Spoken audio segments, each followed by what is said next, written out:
சாந்தி 4/4/2026 காலை முரளி பாப் தாதா மதுபன். இனிமையான குழந்தைகளே, அலஃப் தந்தை மற்றும் பே ஆஸ்தியை நினைவு செய்யுங்கள். அப்பொழுது அழகானவர்களாக ஆகிவிடுவீர்கள். பாபாவும் அழகானவர் என்பதால் அவருடைய குழந்தைகளும் அழகானவர்களாக இருக்க வேண்டும். கேள்வி: தேவதைகளின் சித்திரங்களின் மீது அனைவருக்குமே ஈர்ப்பு ஏற்படுவது ஏன்? அவர்களிடம் எந்த ஒரு விசேஷ குணம் இருக்கின்றது? பதில்: தேவதைகள் மிகவும் அழகாகவும் மனதை கவர்பவர்களாகவும் பவித்திரமாகவும் இருப்பவர்கள். அழகான தோற்றத்தின் காரணத்தால் அவர்களின் சித்திரங்களிலும் கூட ஈர்ப்பு உள்ளது. தேவதைகளிடம் பவித்ரதாவின் விசேஷ குணம் உள்ளது. அந்த குணத்தின் காரணத்தால் தான் அப்பவித்திர மனிதர்கள் அவர்கள் முன்பாக தலை வணங்குகின்றார்கள். யாரிடம் அனைத்து தெய்வீக குணங்களும் உள்ளனவோ, யார் சதா குஷியில் உள்ளனரோ, அவர்கள்தான் அழகானவர்களாக ஆகின்றனர். ஓம் சாந்தி. ஆத்மாக்கள் மற்றும் பரமாத்மாவின் மேலா சந்திப்பு எவ்வளவு அற்புதமானது! அத்தகைய எல்லையற்ற தந்தைக்கு நீங்கள் அனைவரும் குழந்தைகள் என்றால், குழந்தைகளும் கூட எவ்வளவு மனதை கவரக்கூடியவர்களாக இருக்க வேண்டும். தேவதைகளும் கூட கவரக்கூடியவர்கள் இல்லையா?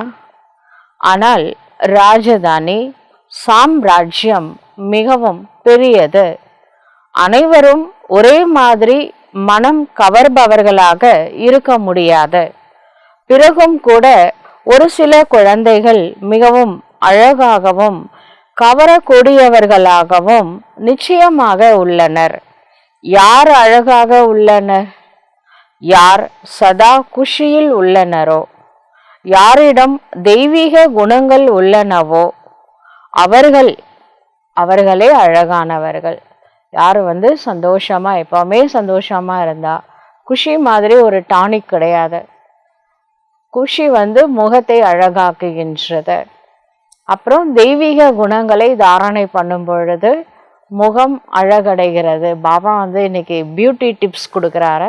முகம் அழகாக இருக்கணும்னா மனசுல குஷி இருக்கணும், தெய்வீக குணங்கள் இருக்கணும். அகத்தின் அழகு கண்டிப்பா முகத்தில் தெரியும். இந்த ராதே கிருஷ்ணெல்லாம் ஏன் இவ்வளோ அழகா இருக்காங்க தெரியுமா? அவங்க மனசு அழகு. மன அழகு இருந்தா கண்டிப்பா அது முகத்தில் பிரதிபலிக்கும். அவர்களுடைய அழகு எல்லாரையுமே, அது ஒரு ஆன்மீக அட்ராக்ஷன். ஸ்தூலமான உடல் அழகு கிடையாது. உடல் அழகுதான், ஆனா இதுல எக்ஸ்ட்ரா என்ன இருக்குன்னா ஒரு ஸ்பிரிச்சுவல் பவர் இருக்கும். இப்போ லக்ஷ்மி நாராயண சிலை, அந்த பெருமாள் சிலை பாருங்களேன், முகம் சிரிச்ச முகமா இருக்கும்.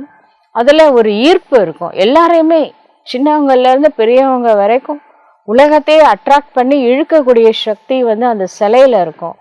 அப்ப ஒரிஜினல் லக்ஷ்மி நாராயண் எப்படி இருப்பாங்க? அவங்க முகத்துல அந்த ஆன்மீக அட்ராக்ஷன் இருக்கும். அவர்களிடம் மிகுந்த ஈர்ப்பு, அந்த அட்ராக்ஷன் இருக்கின்றது. ஆனா இது ஸ்பிரிச்சுவல் அட்ராக்ஷன். மற்றவங்களாம் ஸ்தூலமா அட்ராக்ட் பண்றாங்களே, அப்படி அந்த அழகு பாபா சொல்லலை. இது ஆன்மீக அழகு. எப்படிப்பட்ட ஈர்ப்பு தெரியுமா? பவித்ரதாவோட ஈர்ப்பு, பியூரிட்டியோட பர்சனாலிட்டி, அதனுடைய அட்ராக்ஷன் அது. சின்ன குழந்தைங்க இருக்காங்களே, அவங்களுடைய மனசு இருக்கு பாருங்க. ஒரு 6 மாதம் ஒரு வயசு குழந்தைக்கு என்ன தெரியும்? தூய்மைன்னா என்னன்னு தெரியுமா? ஒன்றுமே தெரியாது. ஆனால் அந்த முகத்தில் அவ்வளோ ஒரு அட்ராக்ஷன் இருக்கும். எல்லாருமே அட்ராக்ட் பண்ணும். சின்ன குழந்தைங்களே பிடிக்காதவங்க யாருமே கிடையாது. ஒரு பார்த்த உடனே திரும்பி பார்க்க தோணும். அது காரணம் என்னன்னா பவித்ரதா, தூய்மையினுடைய சக்தி, தூய்மையினுடைய அட்ராக்ஷன். அதுதான் பாபா சொல்றாரு, பியூரிட்டியோட பர்சனாலிட்டி, பியூரிட்டியோட ராயல்ட்டி அப்படிலாம் பாபா சொல்வாரு. அது ரொம்ப ராயல் சன்ஸ்காரம் வந்து தூய்மை.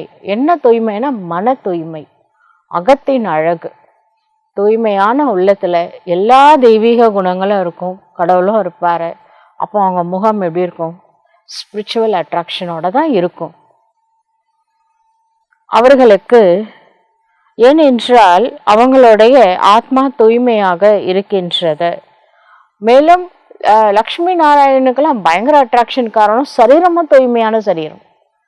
அதனால அது அட்ராக்ஷன் இருக்கு. சரிங்களா? உண்மையை சொல்ல போனா நம்ம குல்சார தாதி உடம்புல பாபா வருவார்ல, அப்ப தாதியெல்லாம் திருஷ்டி கொடுக்கும்போது என்ன அட்ராக்ஷன் தெரியுமா? அது இத்தனைக்கும் அவங்க சரீரம் இந்த கலியுக சரீரம் தான். ஆனா அந்த முகத்துல அந்த பியூரிட்டியோட அட்ராக்ஷன் வந்து நல்லா தெரியும். இந்த காடே வந்து பேசுறாரு அப்படின்றது சின்ன குழந்தை கூட புரிஞ்சுக்கும். தூய்மையற்றவர்களை ஈர்க்கின்றனர் தேவதைகள். அவர்களிடம் சரணாகதி அடைகின்றார்கள். அவர்களிடம் எவ்வளவு சக்தி இருக்கு தெரியுமா? பியூரிட்டிக்கு பயங்கர சக்தி இருக்கு. அது சாதாரணமா சில பேர் நினைக்கிறாங்க.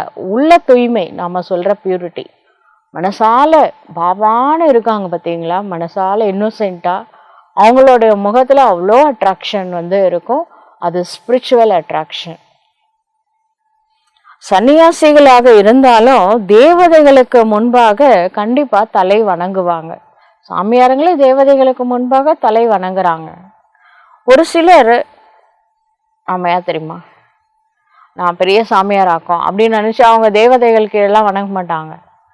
அது கொஞ்சம் சில சில சித்தர்கள் பார்த்தா கேள்விப்பட்டிருந்தா தெரிஞ்சிருக்கும். கொஞ்சம் அவங்களுக்கு வந்து நம்ம சிவனோட ஆளுங்க அப்படின்ற ஒரு ஆன்மீக அகங்காரம் இருக்கும். அவங்க தலை வணங்க மாட்டாங்க. அவங்க சொல்லுவாங்க, இன்னும் நான் வந்து கடவுளை தவிர வேற யாருக்கும் தலை வணங்க மாட்டேன். தெய்வதைகளெல்லாம் தலை வணங்க மாட்டாங்க. பிருகுன்னு ஒரு ரிஷி இருந்தாராம். அவர் வந்து இது கதை தான். இந்த முன்னாடிலாம் நம்ம சிவன்னா பார்வதி, அந்த சங்கர் தான் சிவன் நினைச்சோம்ல, பரமசிவன் பார்வதி உட்கார்ந்துட்டு இருந்தாங்களாம். அவர் வந்து சிவனை தவிர நான் யாரும் வணங்க மாட்டேன். பிருகு ரிஷி அவர் வந்து என்ன பண்ணாராம், வண்டு ஆயிட்டு 2 பேரும் பக்கத்து பக்கத்துல இருந்தாங்களாம். அதனால வண்டு ஆயிட்டு நடுவில் நுழைஞ்சு வந்துட்டாராம். 3 முறை வலம் வந்தாராம்.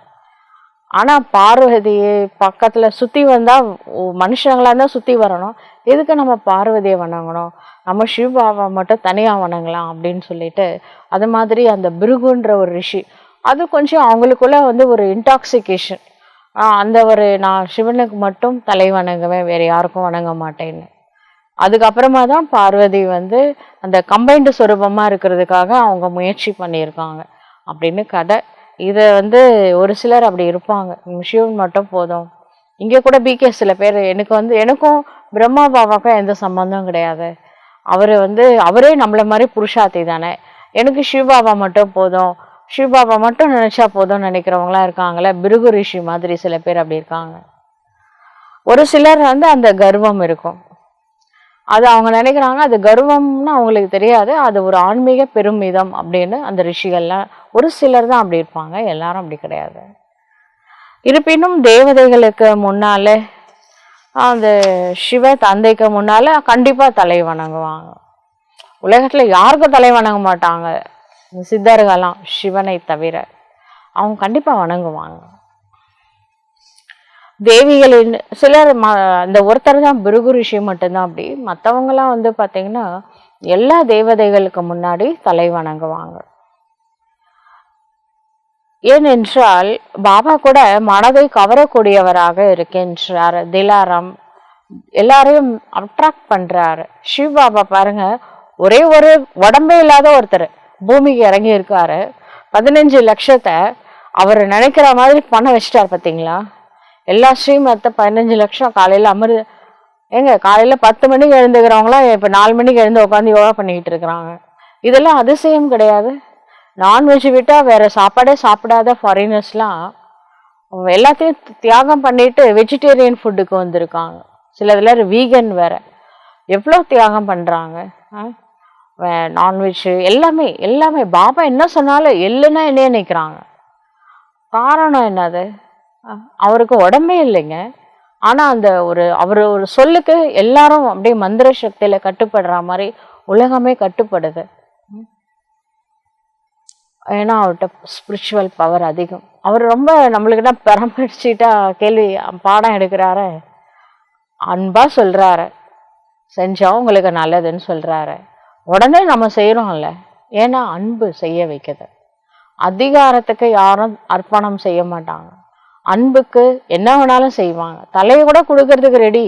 உண்மையிலே பாபா வந்து தலையை கேட்டா கொடுக்கறதுக்கு எல்லா பிகேஸுமே ரெடி. ஆனா அவர் கேட்க மாட்டாரு, சரிங்களா?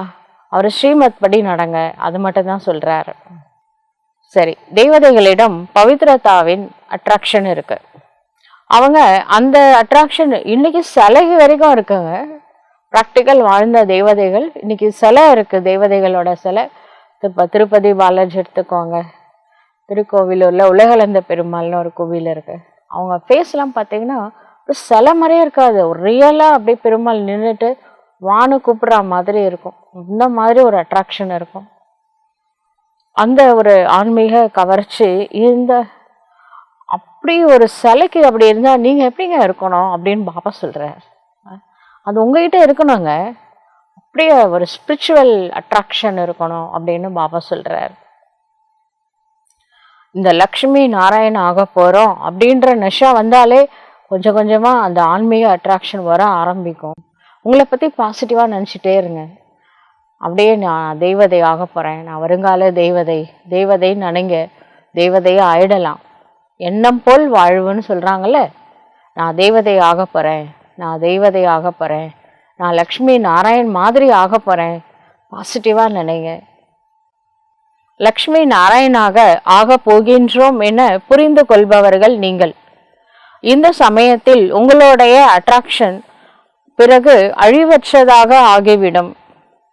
அப்புறம் சத்தியுகத்துல போனா அப்படியே அட்ராக்டிவ் பாடி கிடைக்கும், அதாவது அது ஸ்பிரிச்சுவல் அட்ராக்ஷன். அதுக்கப்புறம் திரேதாயுகத்துல அப்படிதான் கிடைக்கும். 2 யுகமும் அப்படிப்பட்ட வேஷம் தான் கிடைக்கும். அடுத்து கேட்கவே வேணாம், துவாபரிகம் கலியுகத்துல அருமையா ஒரு கோவில் கொடுத்துட்றாரு உங்களுக்கு, போதுமா? வருங்காலத்துல உயர்ந்த பதவி பெறக்கூடியவர்களுக்கு அந்த ஸ்பிரிச்சுவல் அட்ராக்ஷன் இங்கேயே ஸ்டார்ட் ஆயிடும் அப்படின்னு பாபா சொல்றார். ஏனென்றால் ஆத்மா பவித்திரமாகி விடுகின்றது. உங்களில் யார் குறிப்பாக நினைவு யாத்திரையில் இருக்கின்றாரோ அவர்களிடம்தான் அதிகமான அட்ராக்ஷன் இருக்கும். சதா சிவனை யாரை நினைச்சிட்டே இருக்கிறாங்களோ அவங்க முகத்துல அந்த சிவபாபா வந்து சத்தியம் சிவம் சுந்தரம் அப்படின்னு சொல்றோம், அழகு, மன அழகு, அந்த அழகு உங்களுக்கு வந்துடும். யாத்திரை செல்லும் பொழுது நிச்சயமாக தூய்மையாக இருக்கின்றனர். பவித்ரதாவில் தான் கவர்ச்சி இருக்கின்றது. பவித்ரதாவின் கவர்ச்சி பிறகு படிப்பிலும் கூட ஈர்ப்பை கொண்டு வருகின்றது. இது உங்களுக்கு இப்பொழுது தெரிய வந்துள்ளது. நீங்கள் அவர்களுடைய லக்ஷ்மி நாராயண் தொழில் என்ன என்பது பற்றி அறிவீர்கள். அவர்களும் கூட பாபாவை எவ்வளவு நினைவு செய்திருப்பார்கள் போன வருஷத்துல. அவர்கள் இந்த அளவு ராஜ்யத்தை அடைந்திருக்கின்றார்கள் என்றால் நிச்சயமாக ராஜ யோகத்தின் மூலமாகத்தான் அடைந்திருக்கின்றார்கள். இந்த சமயத்துல நீங்கள் இந்த பதவி அடைவதற்காகத்தான் வந்திருக்கின்றீர்கள். பாபா வந்து உங்களுக்கு ராஜ யோகத்தை கற்பிக்கின்றார். இதை உறுதியாக நிச்சயம் செய்து இங்கே வந்திருக்கின்றீர்கள் இல்லையா? தந்தையும் அவர்தான், படிப்பு சொல்லி தருபவரும் அவர்தான், உடன் அழைத்து செல்பவராக இருக்கின்றார். ஆக இந்த குணம் சதா இருக்க வேண்டும். சதா சிரித்த முகத்துடன் இருங்கள், புன்முறுவலோடு இருங்க, சிரிச்ச முகமா உங்களை வச்சுக்கோங்க. அப்படியே அதுக்காக பயிற்சியெல்லாம் பண்ண வேணாம். மனசை குஷியா வச்சா தானா முகத்துல அந்த சிரிப்பு வந்துடும், ஆன்மீக புன்முறுவல் வரும். அப்பொழுது ஆஸ்தி கூட ஞாபகம் வச்சுக்கோங்க. மேலும் இதனால் கழிப்பிடர் அநேக பேர் இருக்கின்றனர். குழந்தைகளாகிய நீங்கள் அறிவீர்கள், நாம் இங்கே அன்பானவர்களாக ஆகி பிறகு வருங்காலத்தில் தேவதைகளைப் போல மனதை கவரக்கூடியவர்களாக ஆவோம். இங்கே படிக்கும் படிப்புதான் அமரபுரிக்கு அழைத்து செல்லும். இந்த உண்மையான பாபா உங்களை உண்மையான வருமானத்தை சம்பாதிக்க வைக்கின்றார். இந்த உண்மையான வருமானம்தான் நம் கூடவே வரும். 21 பிறவிகளுக்கு பிறகு பக்தி மார்க்கத்தில் என்ன வருமானம் சம்பாதிக்கின்றீர்களோ அதுவே அல்ப கால சுகத்திற்கானது ஆகும். அது ஒன்றும் சதா கூடவே இருக்காது. ஆக இந்த படிப்பில் குழந்தைகள் மிகவும் எச்சரிக்கையாக இருக்க வேண்டும். நீங்கள் சாதாரணமானவராக இருக்கின்றீர்கள். உங்களுக்கு கற்று தருபவரும் முற்றிலும் சாதாரண வடிவத்தில் தான் உள்ளார். ஆக படிப்பவர்களும் சாதாரணமாகவே இருக்கின்றார்கள். இல்லை என்றால் வெட்கம் வரும். நாம் உயர்ந்த ஆடைகளை எப்படி அணிவது? நம்முடைய மம்மா பாபா எவ்வளவு சாதாரணமா இருக்காங்க, அது போல நாம கூட சாதாரண ஆடை அணிந்திருக்கின்றோம். இவர்கள் ஏன் சாதாரணமாக இருக்கின்றார்கள்? ஏன் ஒயிட் ட்ரெஸ்ல இருக்காங்க? ஏனென்றால் வனவாசம் இல்லையா? இப்பொழுது நீங்கள் திரும்பி வீட்டிற்கு செல்ல வேண்டும். இங்க திருமணம் எதுவும் செய்யக்கூடாது. அந்த மனிதர்கள் திருமணம் இந்த மேரேஜ்லாம் நடக்குதுன்னா அப்போ ஒரு நாளுக்கு முன்னாடி அவங்க வனவாசத்தில் இருக்காங்க. ஒரு சாதாரண ஆடை அணிஞ்சிட்டு இருப்பாங்க. அதுக்கப்புறம் நிறைய எண்ணெய்லாம் வச்சு சாதாரண ட்ரெஸ் போட்டு அணிஞ்சு அந்த மாதிரிலாம் ட்ரெஸ் போட்டுட்டு இருப்பாங்க. அதுக்கப்புறம் அடுத்த நாள் என்ன பண்ணுறாங்கன்னா மேரேஜுக்கு அந்த பட்டு சாரி அதெல்லாம் போடுவாங்க. ஏனென்றால் மாமனார் வீட்டுக்கு போகிறாங்க. போகும்போது நல்ல ட்ரெஸ்ஸு, சரிங்களா? இங்கே கூட சவுத்தில் கூட சிலர் என்ன பண்ணுவாங்கன்னா அந்த கூரை புடவைன்னு சொல்லுவாங்க. அதை வச்சு தான் மேரேஜ் நடக்கும். மேரேஜ் நடக்கும்போது பட்டு புடவை போட மாட்டாங்க, சாதாரண புடவை மாதிரி தான் இருக்கும். அதுக்கப்புறம் தான் அந்த பட்டு புடவை மாற்றுவாங்க. அது கல்யாணம் பண்ணி கொடுத்ததுக்கப்புறம் அங்கே போய் நீங்கள் எப்படி நல்லா ட்ரெஸ் பண்ணிக்குவாங்க, இங்கே சிம்பிளாக இருங்க அப்படின்னு ஸ்ரீபாபா சொல்கிறார். நம்ம வனவாசத்தில் இருக்கோம், சிம்பிளிசிட்டி அது ரொம்ப முக்கியம். இங்கே எளிமையாக இருங்க. ஆடம்பர வாழ்க்கை வேணுமா, சத்தியுகத்தில் போய் வாழுங்க. எல்லாமே இருக்கும் சத்தியுகத்தில். ஆனால் இங்கே சிம்பிளிசிட்டியோட எளிமையாக வாழ வேண்டும். நம்மளோட எல்லாமே எளிமையாக இருக்கணும். பிராமணர்கள் மூலம் நிச்சயதார்த்தம் நடைபெறுகின்றது. நீங்களும் கூட மாமனார் வீடு செல்ல வேண்டும். புரியில இப்போ இருக்கிறீங்க, ராம்புரிக்கு போகணும். ராம்புரின்றது ராமராஜ்யம் இல்லை. இங்கே பாபா என்ன சொல்கிறாருன்னா சிவ் பாபா இருக்கிற இடம். சீதைக்கு ராமர் இருக்கிற இடம் தான் அயோத்தியான்னு சொல்லுவாங்கல்ல. அது மாதிரி ஆத்மான்ற சீதைக்கு ராமர் இருக்கிற இடம் ஆத்மா ராம் எங்கே இருக்கிறாரோ பரந்தாமத்தில். அதனால நாம் அங்கே போகணும். ராம்புரி போயிட்டு அதுக்கப்புறம் எந்த புரிக்கு வருவோம்னா விஷ்ணுபுரிக்கு வருவோம். அங்கே லக்ஷ்மி நாராயணுடைய ராஜ்யம் நடக்கும். ராவன்புரியிலேருந்து ராம்புரிக்கு போய் ராம்புரியிலேருந்து விஷ்ணுபுரிக்கு வருவோம். தேகத்தின் அல்லது ஆடைகளின் அபிமானம் எதுவும் வரக்கூடாது. இல்லை ஏழைங்க பணக்காரங்க வருவாங்க, அப்படியே பல பலன்னு நகைலாம் போட்டுக்கிட்டு ஜொலிச்சுட்டு அந்த மாதிரிலாம் ட்ரெஸ் பண்ணிக்கிட்டு வராங்கன்னு வச்சுக்கோங்களேன். ஏழைங்களுக்கு ஒரு மாதிரி கஷ்டமாக இருக்கும்ல, இவங்கெல்லாம் அப்படி இருக்காங்க, நாம் இப்படி இருக்கிறோமேன்னு ஃபீலிங்ஸ் வரும்ல. அதனால் பாபா எல்லாரையும் ஒயிட்டில் மாற்றிட்டாரு. யாருக்கும் ஃபீலிங்ஸ் இது நம்ம படிக்கும் போது எதுக்கு அப்படியே ஜொலிப்பாக வரணும் அப்படின்னு அவசியம் இல்லை. இது வனவாசம், நம்ம படிக்கணும். அதனால் சிம்பிளாக இருங்க. உங்களுக்கு சத்தியுக பதவி கிடைக்கும் பொழுது நீங்கள் 24 மணி நேரம் நீங்கள் ஆடை ஆபரணங்களோடு இருங்க. விஷ்ணு அலங்கார பிரியர் அப்படின்னு சொல்லுவாங்க. நீங்கள் என்ன அலங்காரம் பண்ணணுமோ சத்தியுகத்தில் போய் பண்ணிக்குவாங்க. இங்கே எளிமையாக இருங்க. ஆடைகளின் அபிமானம் வரக்கூடாது. அதனால தான் இது வனவாசத்தை பழக்கப்படுத்துகிறார். எல்லாரும் ஒரே மாதிரி ட்ரெஸ் போடுங்க அப்படின்னு சொல்கிறாரு. யாருக்கும் ஃபீலிங்ஸ் வரக்கூடாதுல்ல. யாரிடமாவது விலையான புடவை இருக்குமானால் மற்றவங்க பார்க்கும்போது விலை உயர்ந்த புடவை அவங்ககிட்ட இருக்கே, நம்மகிட்ட இல்லையே, அந்த மாதிரி ஒரு வேஸ்ட் தாட்ஸ் வரலாம்ல. அது கூட எதுக்கு வேஸ்ட் தாட்ஸ்லாம்? இவங்க நாம் சிலர் என்ன பண்ணுறாங்கன்னா, நாம் வனவாசத்தில் இருக்கிறோம், இவங்க வனவாசத்தில் இல்லை அப்படின்னு நினைக்கிறாங்க. ஆனால் நீங்கள் வனவாசத்தில் இது போல் சாதாரணமாக இருந்து கொண்டு யாருக்காவது இவ்வளோ உயர்ந்த ஞானத்தை கொடுங்கள். இப்போ ஒயிட் ட்ரெஸ் போட்டால் என்ன குறைஞ்சா போயிட்டோம் சொல்லுங்கள்? ஆக்சுவலாக இதுதான் நல்லாவே தான் இருக்குது. ஒயிட் ட்ரெஸ்ஸில் என்ன குறை? ஒரு சிலர் அப்படி நினைக்கிறாங்க. ஒயிட் ட்ரெஸ் போட்டால் ஐயோ பாவம்னு பார்க்குறாங்க. அவங்க அப்படி பார்த்தானா அது அவங்க மிஸ்டேக்கு. நீங்கள் எதுக்கு கஷ்டப்படணும்? இது நம்ம தப்பாக பண்ணிட்டோம், இது வனவாசத்தை குறிக்கக்கூடியது, அது நஷா இருக்கணுங்க. அவங்களுக்கு கூட மனசில் வந்து பதியும். நஷாவோட நம்ம வந்து நாலேஜ் சொல்லணும். அதாவது சிம்பிள் லிவிங் ஹை திங்கிங் அப்படின்னு சொல்லுவாங்க. எளிமையான தோற்றம் உயர்ந்த ஞானம், அப்படி இருங்க அப்படின்னு பாபா சொல்கிறார். அப்போ தான் மற்றவங்களுக்கும் மனசில் பதியும். பாத்திரம் கழுவி கொண்டிருந்தாலும் ஆடைகளை துவைத்து கொண்டிருந்தாலும் உங்களுடைய முன்னிலையில் யாரேனும் வந்தால் நீங்கள் உடனே அவருக்கு தந்தையின் நினைவை கொடுங்கள். அப்படின்னா பாத்திரம் கழுவும்போது சிவாவை நினைவிலிருந்து கழுவிட்டு இருந்தாதான் யாராவது வந்து அவங்கள பார்க்கும்போது பாபா ஞாபகம் வரணும். பிரம்மா பாபா வந்து சாணம் உருட்டிகிட்டு இருந்தார். அந்த காலத்துலலாம் வந்து இந்த சுடு தண்ணிக்காக இந்த சோலார் சிஸ்டம்லாம் அப்போ கிடையாது. சுடு தண்ணிக்காக பாய்லர் வச்சுருப்பாங்க. அதுக்கு சாணி உருட்டி உருண்டை பிடிச்சி அதை காய வச்சு அதை போட்டு தான் பாய்லரில் போட்டு தண்ணி கொதிக்க வச்சு அதுதான் காலையில் குளிக்கணும் பாண்டவ பவனில். அப்போ அந்த உருண்டை பண்ணுற வேலையை, சாணி உருட்டுறது, அது வேலையை வந்து பிரம்மா பாபா பண்ணிகிட்டு இருந்தார். அப்போ யாரோ வந்து வழி கேட்டாங்களாம்.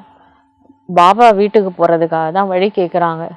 யார்கிட்ட வந்து கேட்குறாங்கன்னா பிரம்மா பாபாட்ட வந்து கேட்குறாங்க. ஒரு கையில் சாணி இருக்குது. சாணி உருட்டிக்கிட்டே பாபா திருஷ்டி இப்படி பார்த்தாராம், கூப்பிட்றாங்களேன்னு. அவர் உடனே பரந்தாமத்துக்கு போயிட்டாராம்.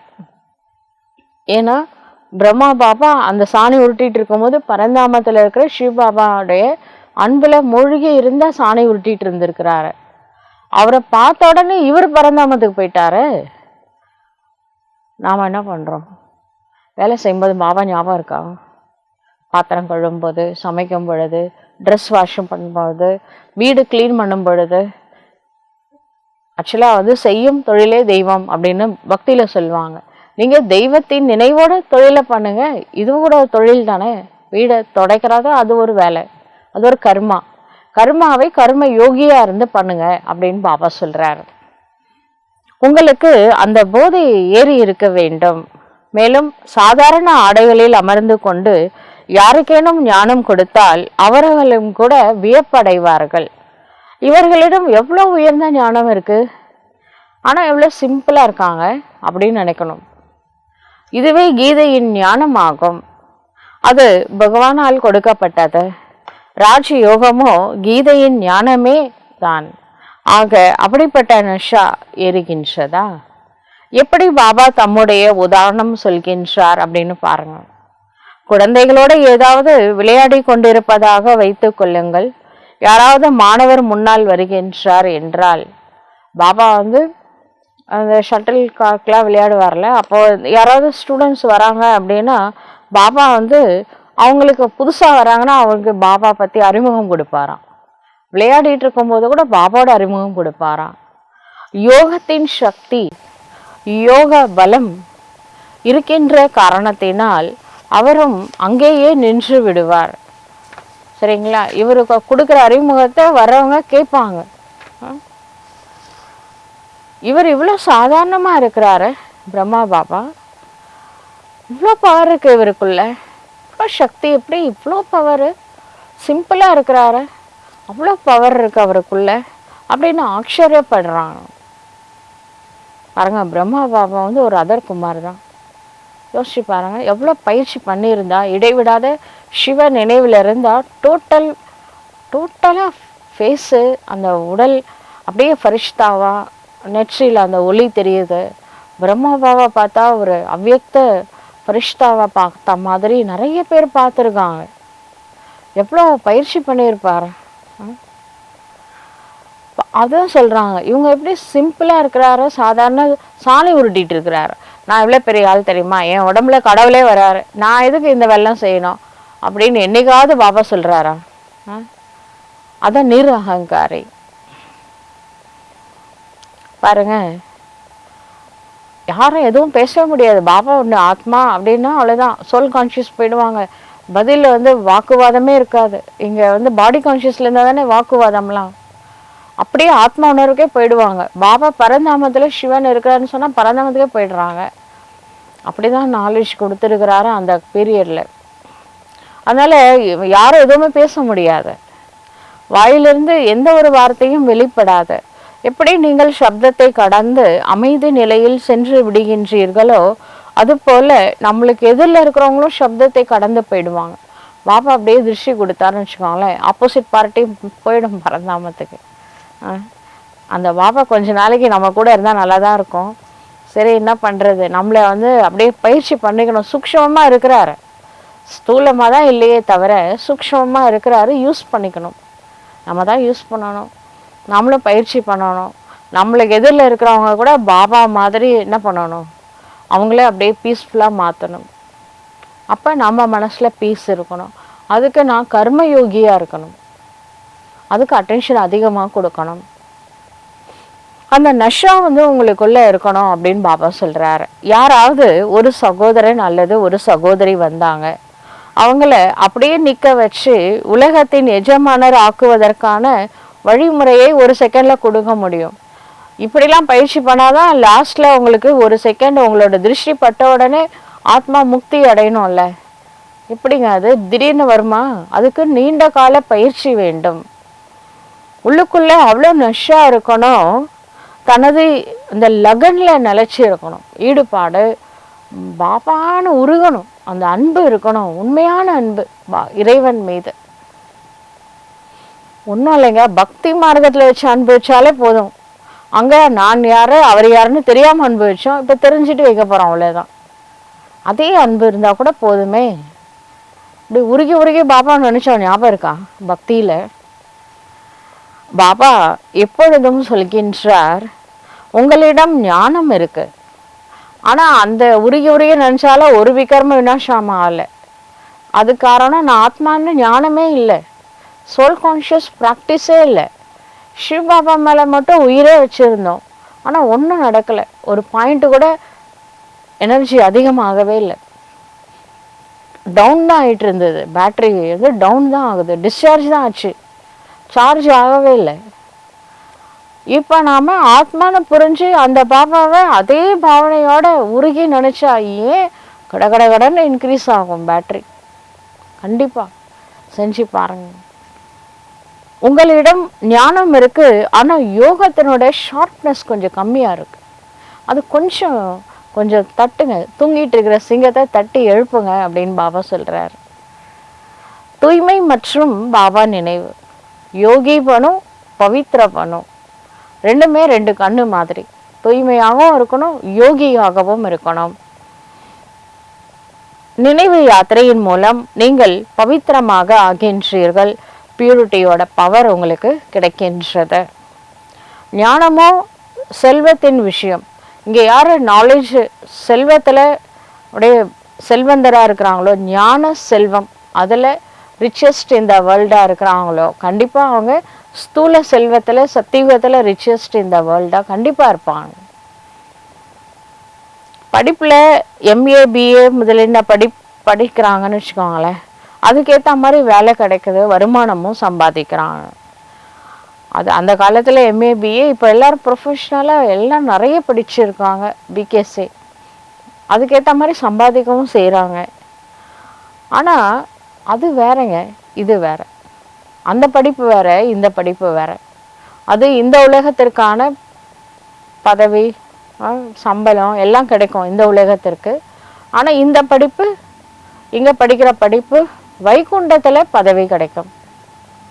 பாரதத்தின் புராதான யோகமோ புகழ் பெற்றது ஆகும். இது இந்த நினைவு. பாபா சர்வசக்திமானாக இருப்பதால் குழந்தைகளுக்கு பாபாவிடமிருந்து சக்தி கிடைக்கின்றது. குழந்தைகளுக்கு உள்ளுக்குள்ள இருக்க வேண்டும், நாம் ஆத்மாக்கள் பாபாவின் குழந்தைகள் ஆவோம். ஆனால் பாபாவை போல நாம் பவித்திரமாக இருப்பது இல்லை. இப்பொழுது பவித்திரமாக அவசியம் ஆக வேண்டும். இப்பொழுது நோக்கம், குறிக்கோள் உள்ளது. யோகத்தின் மூலம்தான் நீங்கள் தூய்மையாகின்றீர்கள். நல்ல ஈடுபாட்டுள்ள குழந்தைகள்தான் நாள் முழுவதும் இதே சிந்தனையில் இருந்து கொண்டே இருப்பார்கள்.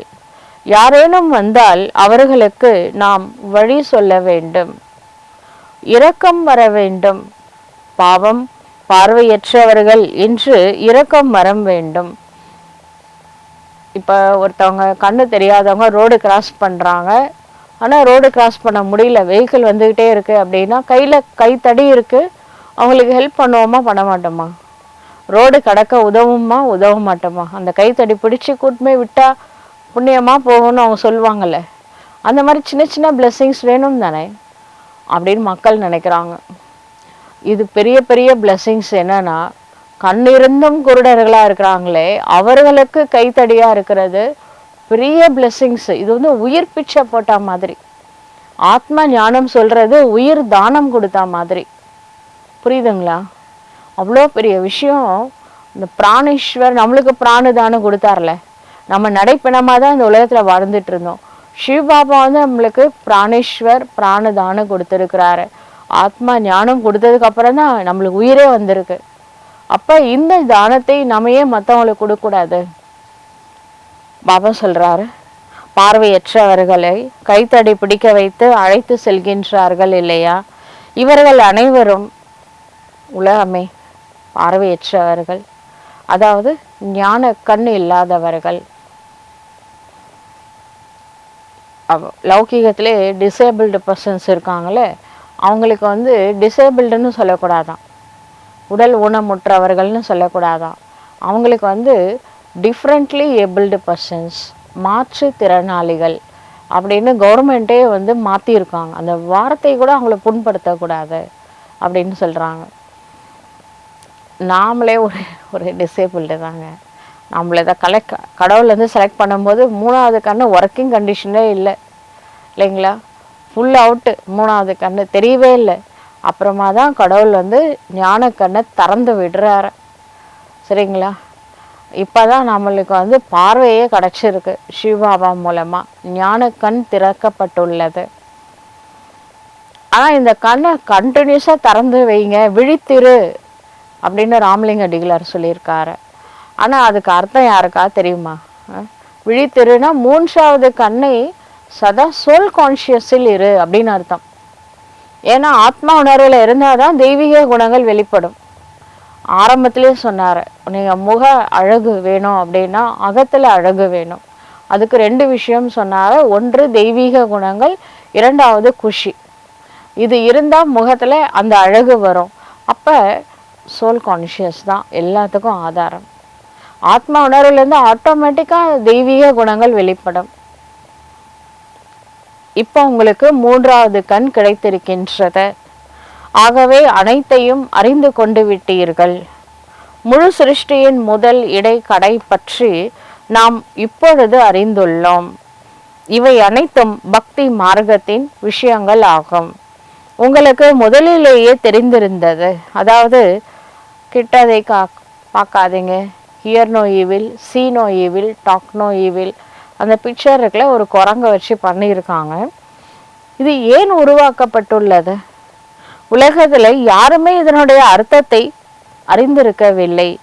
எப்படி பாபா ஞானம்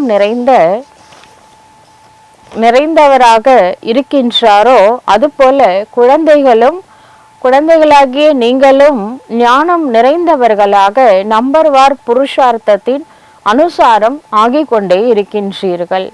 ஒரு சிலருக்கும் அதிக நஷா ஏறுகின்றது. ஆகா, பாபாவின் குழந்தையாகி பிறகு பாபாவிடம் முழு ஆஸ்தி பெறவில்லை என்றால் இதுவரை என்ன செய்தீர்கள்? தினம் இரவில் தனது கணக்கை பார்க்க வேண்டும். அவரும் சொல்லிக்கிட்டு தாங்க இருக்கிறாரு. உங்களுக்கு பிரம்மா பாபா மாதிரி ஆகணுமா? நைட்டு கச்சேரி வைங்க. அப்படின்னா என்ன அர்த்தம்? கர்மேந்திரியங்களை ஒன்று திரட்டுங்க, பேசுங்க.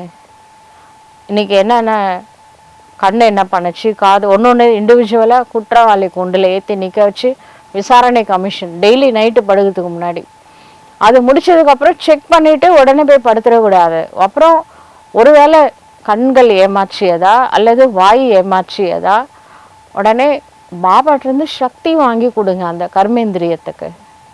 அப்படியே அந்த ஆத்மா முதல்ல சக்தி பெறட்டும், மனசு புத்தி சுபாவத்துக்கு கிடைக்கணும். அப்புறம் ஒரு கர்மேந்திரியங்களுக்கு அந்த கண்ட்ரோலிங் பவர், ரூலிங் பவரை நைட்டு படுக்கிறதுக்கு முன்னாடி கொடுத்துட்டு அதுக்கப்புறம் தூங்குங்க. காலங்காத்தால் எழுந்து பாருங்க, மனசு நேராக பாபாட்ட போகும். செய் பாருங்க. இது பிரம்மா பாபா இந்த பயிற்சி தான் அவர் செஞ்சு பெரிய ஆள் ஆயிட்டார். பெரிய லக்ஷ்மி நாராயணன் ஆக போகிறார். அவ்வளோ நம்ம அப்படியே ஃபஸ்ட்டு லக்ஷ்மி நாராயணன் ஆகணும்னு அவசியம் இல்லை. அவருக்கு பக்கத்தில் 90% மேலே மார்க் வாங்கினா கூட போதுங்க. 100 மார்க் வாங்கலைன்னா கூட பரவாயில்ல. ஆனால் அப்படி நினைக்க வேணான்னு பாபா சொல்கிறாரு. உள்ளுவதெல்லாம் உயர் உள்ளல். சென்டம் மார்க் வாங்கணும்னு நினைங்க, நடக்கிறது நடக்கட்டும். பயிற்சி பண்ணுங்க. டெய்லி நைட்டு படுக்கிறதுக்கு முன்னாடி ஞாபகம் வச்சுக்கோங்க, இது வரைக்கும் இல்லைன்னா பரவாயில்ல, பாஸ்ட் இஸ் பாஸ்ட், இன்னிலேருந்து ஸ்டார்ட் பண்ணுங்க. படுக்கிறதுக்கு முன்னாடி கர்மேந்திரியங்கள் ஞான இந்திரியங்களை விசாரணை கமிஷன் வச்சு அவங்க எல்லாத்துக்கும் சக்தி கொடுக்கணும். கண்ட்ரோலிங் பவர் மனசு புத்தி சுபாவத்திற்கு, ரூலிங் பவர் 5 கர்ம இந்திரியங்களுக்கு கொடுத்துட்டு அது நல்லா பவர்ஃபுல்லாக ஆக்கிட்டு அப்புறமா நீங்கள் தூங்குங்க. ட்ரை பண்ணி பாருங்க. இரவில் தனது கணக்கை பார்க்க வேண்டும். பாபா வியாபாரி அல்லவா? வியாபாரிகளுக்கு சாதாரணமாகவே கணக்கு பார்ப்பாங்க, டெய்லி கணக்கு பார்ப்பாங்க. ஆனால் அரசாங்க அலுவலர்கள்லாம் அந்த கணக்கெலாம் பார்க்க தெரியாது. அவங்க போகிறாங்களே, ஜாப் முடிச்சுதான் அவங்க கொடுக்கப்பட்ட ஜாப் செய்கிறாங்க, வீட்டுக்கு வந்துடுவாங்க. வியாபாரிகள் தான் இதெல்லாம் ஞானம் கூட சில உண்மையிலேயே பாபாவோட பிஸ்னஸே நிறைய பிஸ்னஸ்மேன் தான் பண்ணுறாங்க. மற்ற அஃபிஷியல்ஸை விட அதிகமாக பிஸ்னஸ்மேன் பிகேவாக இருக்காங்க. அதே மாதிரி அவங்களுக்கு ஏற்கனவே கொடுக்குற பழக்கம் இருக்குது வியாபாரிகளுக்கு. அப்போ பாபாட்டே நிறைய கொடுத்து என்ன பண்ணுறாங்க, நிறைய வாங்கிக்கிறாங்க. அதில் டெக்னிக்கெலாம் தெரிஞ்சு வச்சுருக்காங்க, பாபா கொடுத்து எப்படி வாங்குறது அப்படின்லாம். சரி, நீங்கள் விஷயத்துக்கு வரலாம். நீங்களும் பிஸ்னஸ் பண்ணுங்கள். நீங்கள் உங்களோட லாப நஷ்ட கணக்கு எப்படி இருக்குன்னு கொஞ்சம் செக் பண்ணி பாருங்கள். தினந்தோறும் உங்களுடைய கணக்கை சோதனை செய்யுங்கள். விருப்பத்தை நிறைவேற்றுவதில் விழிப்புடனோடு இருங்கள். விழித்திரு. நஷ்டமா லாபமா பாருங்கள். நான் அப்படி பேசுகிறேனே, இந்த வார்த்தைகள் எனக்கு லாபத்தை கொடுக்குமா நஷ்டத்தை கொடுக்குமா? நஷ்டத்தை கொடுக்குதுன்னா பிஸ்னஸ் மேன் என்ன பண்ணுவாங்க, அந்த சைடு அந்த பிஸ்னஸ் தொடர மாட்டாங்க. அவங்க அலசி ஆராய்ஞ்சு ஓகே ஆனால் தான் அந்த பிஸ்னஸை கையில் எடுப்பாங்க. நீங்கள் கூட யோசிங்க, நான் அப்படி பேசுகிற வார்த்தைகளால் எனக்கு நஷ்டம் ஏற்படுது, இது பாவ செய்யலாம் ஆகும் அப்படின்னு தெரிஞ்சா அந்த வார்த்தைகளை விடாமல் பார்த்துக்குவாங்க. உங்களை மீறி எப்படி வாய் பேசும்? கண்ட்ரோலிங்கே இல்லை, ரூலிங் இல்லை இல்லைங்களா? மனசில் கண்ட்ரோலிங் பவர் இல்லை, புத்தி கண்ட்ரோல் பண்ண முடியல, மனசையும் கண்ட்ரோல் பண்ண முடியல, இந்த கர்மேந்திரியங்கள் மேலே ஆட்சி புரிய முடியல. அதுதான் டெய்லி சார்ட் வைங்க, செக் பண்ணுங்கன்னு பாபா சொல்கிறார். பாபா வியாபாரி, அவர் ரத்ன வியாபாரி. ஆனால் ஒன்று கிரேட்டு எப்படி தெரியுமா, இன்னோசென்ட்டான வியாபாரி பாபா. நம்மளுக்கு ஞான ரத்தினங்கள் குணங்கள் சக்திகள்லாம் கொடுத்துட்டு அவருக்கு நாம் என்ன கொடுக்குறோம், குப்பை குளம் தான் கொடுக்குறோம். நம்ம மனசில் இருக்கிற வேஸ்ட் தாட்ஸு, நெகட்டிவ் தாட்ஸு இதெல்லாம் கொடுத்துட்டு பாபாட்டிருந்து பாசிட்டிவான எனர்ஜி வாங்குகிறோம். அவன் ஏமாத்துறான் ஆக்சுவலாக பாபாவை. ஆனால் அவர் ரொம்ப சந்தோஷமாக அதை ஏமாறுறாரு. என் குழந்தைங்ககிட்ட நான் இன்னோசென்ட்டாக இருக்கேன் அப்படின்னு பாபா சொல்கிறாரு. குப்பைக்குள்ளதான் என்கிட்ட கொடுத்துருங்க. ஒரு மனசில் ஒரு சின்ன கவலை கூட வைக்க வேணாம். துக்கம், அசாந்தி, கவலை, டென்ஷனு, கோபம், என்னென்னலாம் மன பாரம் பண்ணுதோ எல்லாத்தையும் என்கிட்ட கொடுத்துருங்க. எங்கிட்ட குணங்கள் சக்திகள் குஷி மாதிரி ஒரு டானிக் இல்லை, அது வாங்கிக்கோங்க. கவலை எனக்கு கொடுத்துருங்க, சரிங்களா? நல்ல குணங்கள்லாம் நான் உங்களுக்கு தரேன். உங்ககிட்ட இருக்கிற தீய குணங்களை என்கிட்ட சரண்டர் பண்ணுங்க அப்படின்னு பாபா கேட்குறாரு. இதையும் நீங்கள் அறிவீர்கள். எல்லாம் தெரியும், ஆனால் கொடுக்கறத மனசு வர மாட்டேங்குது. குப்பைங்க மேலே அவ்வளோ அட்டாச்மெண்ட்டு.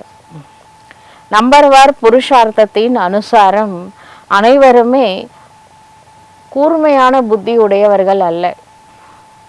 ஒரு காதில் சில பேர் கேட்டுட்டு இருக்கும் போதே இன்னொரு காதில் வெளியில் போயிட்டே இருக்க ஞானம். இப்படி அவங்க குப்பையும் கொடுப்பாங்க, கேட்கும் போதே மறந்துடுறாங்க. அப்படின்னா இது உள்ளே போகணுங்க.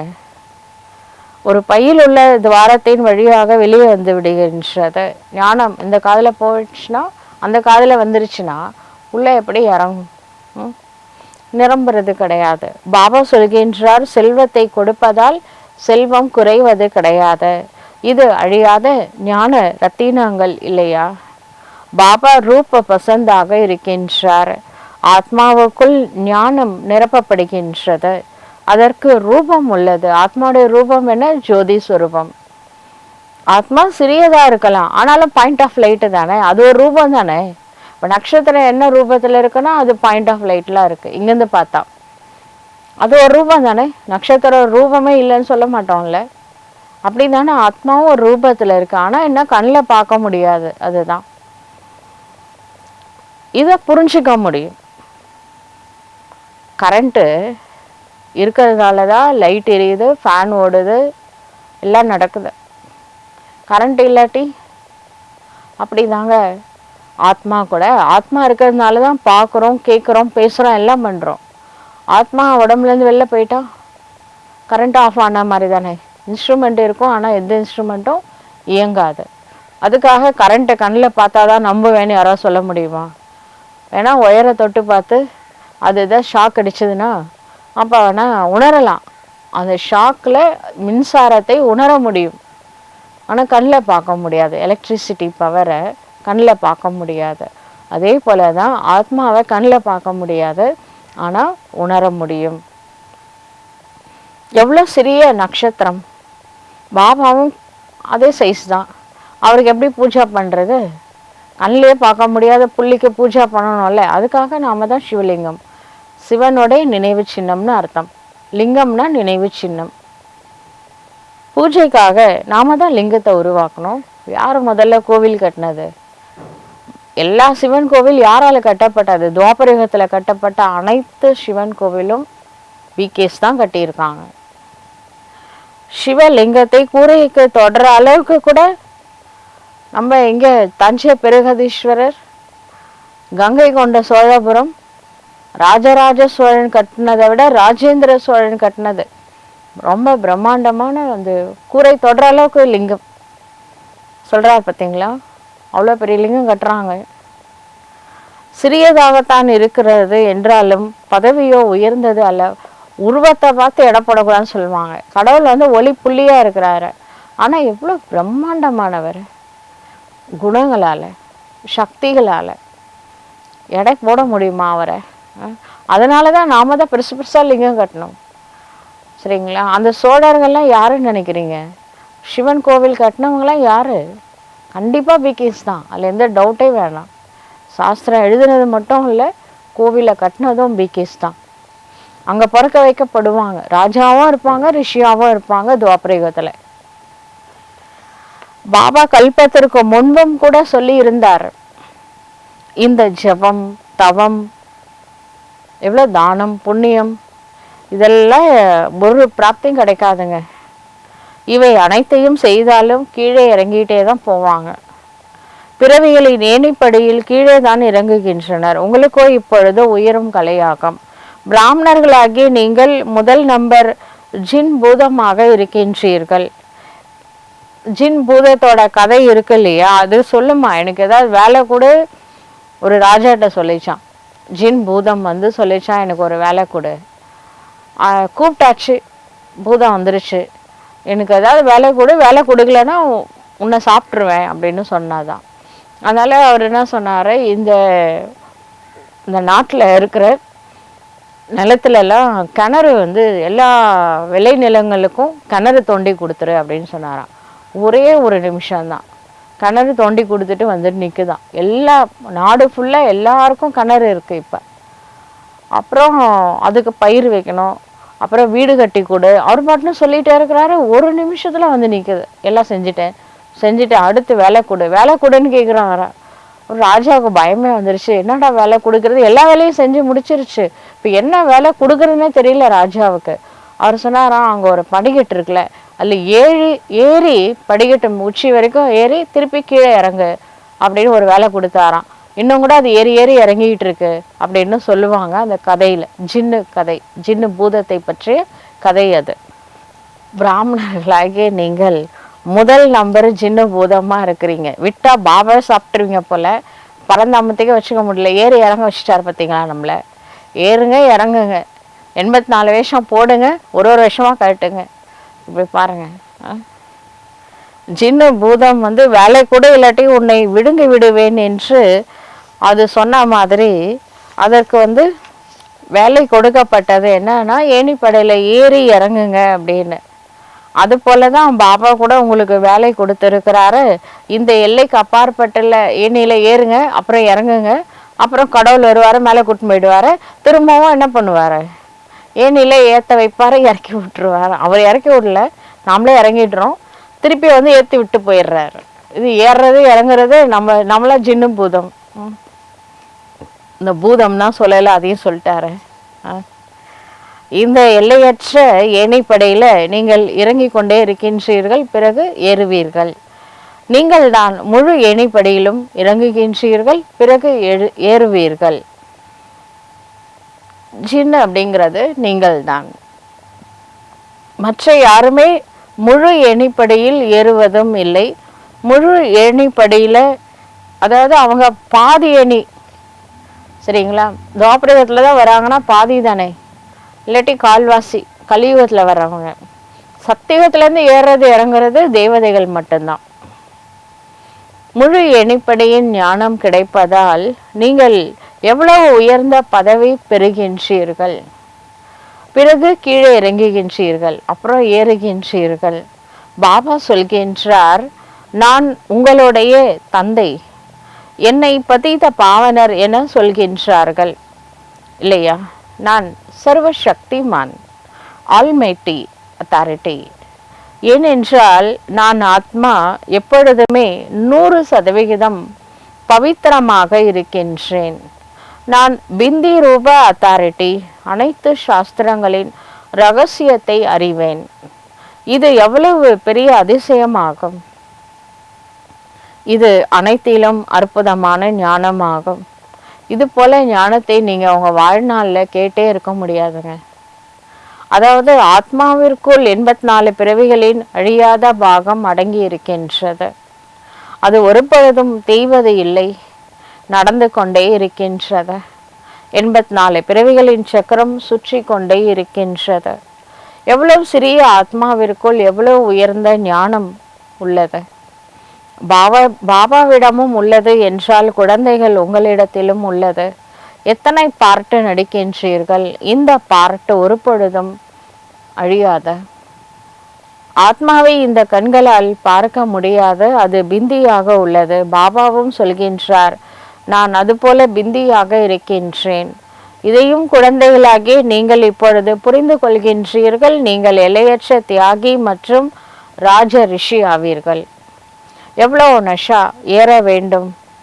ராஜ ரிஷி முற்றிலும் பவித்திரமாக இருப்பார்கள். ராஜ ரிஷி எனப்படுபவர்கள் சூரிய வம்சி மற்றும் சந்திர வம்சி ஆவார்கள். இங்கே ராஜ்யத்தை அடைகின்றீர்கள். எப்படி நீங்கள் இப்பொழுது அடைந்து கொண்டிருக்கின்றீர்களோ இதே போல இதையோ குழந்தைகள் அறிவார்கள்.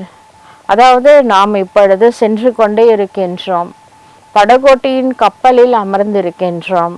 மேலும் இதையும் அறிந்துள்ளோம், இதையும் அறிவீர்கள். இது புருஷோத்தம சங்கம யுகமாகும்.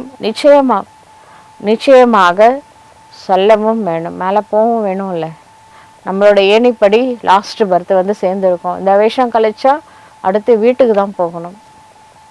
பழைய உலகத்திலிருந்து புதிய உலகம் சாந்தி தாம் வழியாக வயா சாந்தி தாம் சுகதாம் வரணும். இது சதா குழந்தைகளின் புத்தியில் இருக்க வேண்டும். நாம் சத்தியுகத்தில் இருந்த பொழுது வேறு எந்த கண்டமும் கிடையாது, நம்முடைய ராஜ்யம் மட்டுமே இருந்தது. இப்பொழுது மீண்டும் யோக சக்தியினால் தங்களின் ராஜ்யத்தை அடைந்து கொண்டே இருக்கின்றீர்கள்.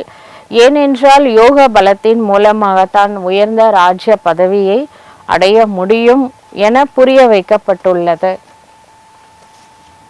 புஜ பலத்தினால் யாருமே அடைய முடியாது. இது எல்லையற்ற டிராமா ஆகும்.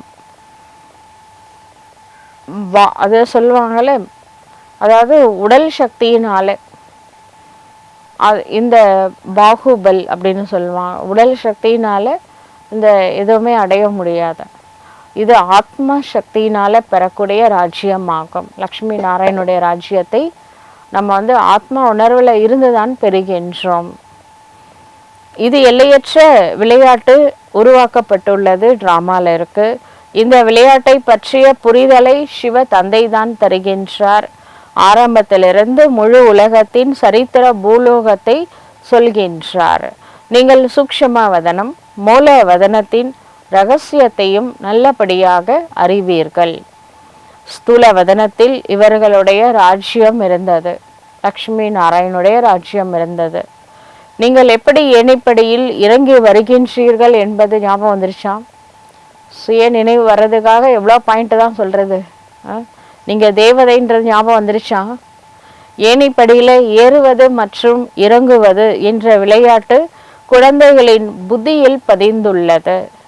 எப்படி இந்த உலகத்தின் சரித்திர பூகோளம் திரும்ப திரும்ப நடக்கின்றது. இதில் நம்மளுடைய ஹீரோ ஹீரோயின் பார்ட் இப்பொழுது புத்தியில் உள்ளது.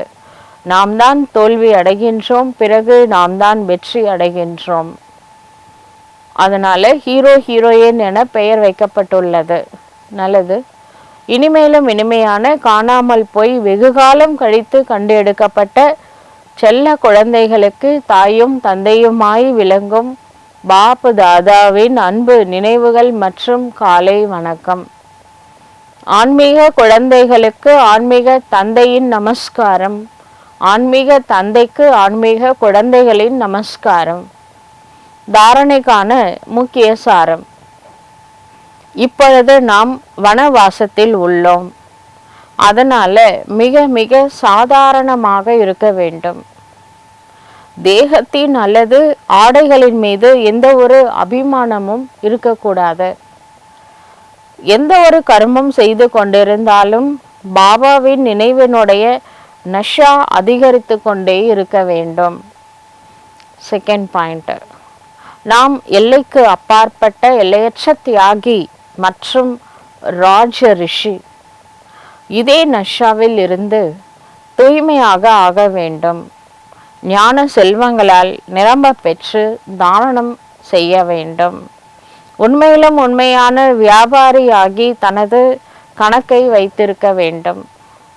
வரதானம், தன்னை சேவாதாரி என புரிந்து கொண்டு தலை வணங்கி மற்றும் மற்றவர்களையும் தலை வணங்க வைக்கக்கூடிய நிமித்தமானவர் மற்றும் பணிவானவர் ஆகுக.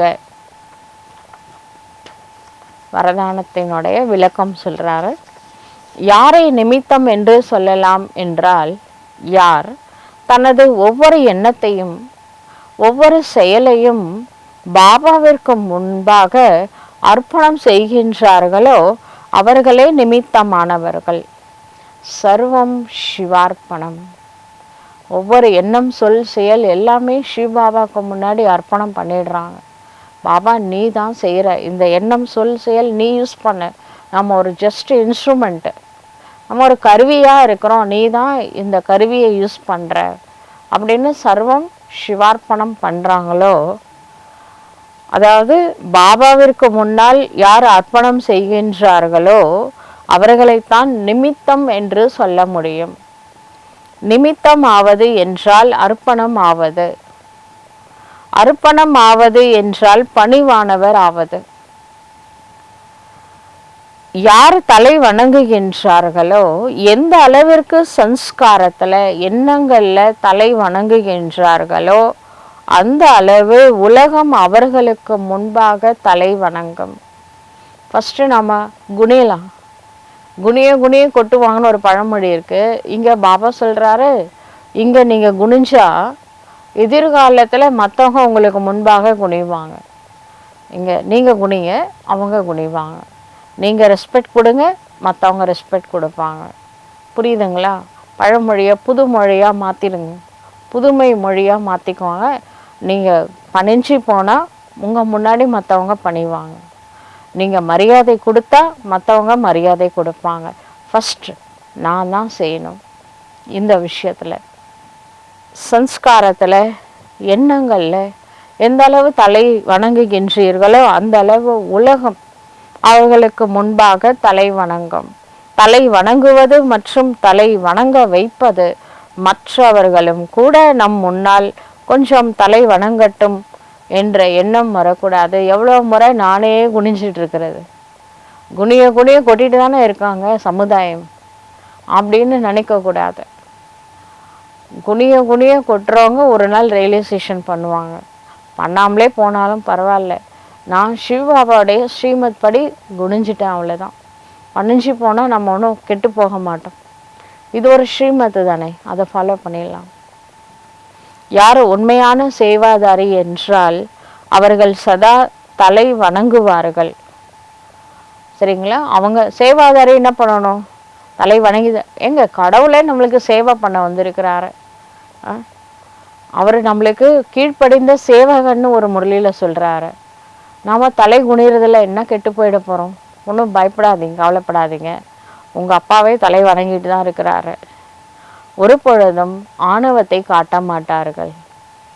நம்ம ஈகோ காட்டணும்னு அவசியம் இல்லை. கடவுளே சேவகனாக வந்திருக்கிறாரு. நம்ம என்ன கடவுளோட பெரியவங்களா? தலை குனிஞ்சதில் ஒன்றும் குறைஞ்சிட மாட்டோம். ஸ்லோகன் சொல்கிறாரு, இப்பொழுது பிரச்சனை சொரூபம் ஆகாமல் சமாதான சொரூபம் ஆகுங்கள். இப்போ பார்த்தாலும் பிரச்சனை பிரச்சனை பிரச்சனையே நினச்சிட்டு இருந்தால் பிரச்சனை சொரூபமாக தான் ஆகும். அதனால பிரச்சனையை நினைக்காம அதுக்கு என்ன சொல்யூஷன்னு பாருங்கள். அந்த சொல்யூஷன் சமாதான சொரூபம் ஆகிடலாம். சரிங்களா? உங்களுக்கு எதாவது ப்ராப்ளமான்னு கேட்டால் என்ன சொல்லணும்? நோ ப்ராப்ளம் அப்படின்னு சொல்லிவிடுங்க. நம்மளுக்கு எல்லாத்துக்கும் சொல்யூஷன் இருக்குங்க. பிரச்சனையே எதுக்காக வருது? அது ஒரு டெஸ்ட் பேப்பர்னு நினைங்க, ப்ராப்ளமாக பார்க்க வேணாம். இது சோதனை தாள், இதில் நான் பாஸ் ஆகணும் அப்படின்னு நினச்சிக்கோங்க. ஒவ்வொரு பிரச்சனையும் சோதனை தாளாக பாருங்கள், பாஸ் பண்ணணும்னு நினைங்க. அப்போ சொல்யூஷன் என்னன்னு யோசிப்பீங்க. அதனால பாபா சொல்கிறாரு, இப்பொழுது பிரச்சனை சொரூபம் ஆகாமல் சமாதான சொரூபம் ஆகுங்கள். நல்லது. ஓம் சாந்தி.